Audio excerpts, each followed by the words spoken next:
Itu perumpamaan dari kata Nabi sallallahu alaihi wasallam.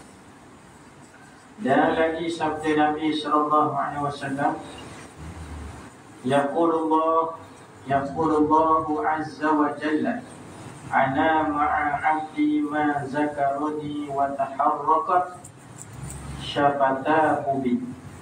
Firman Allah Subhanahu wa ta'ala di dalam hadis kursi.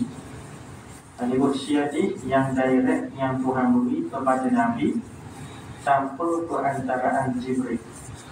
Jadi hadis kursi banyak disebut tasyabuh, mutasyabihat, dia panggil ayat-ayat mutasyabihat. Jadi memerlukan pada huraian supaya kita tidak keliru termasuk. Ya. Maka Allah Ta'ala sebut ni kepada Nabi, aku serta hamba-Ku selama ia menyebut akan aku.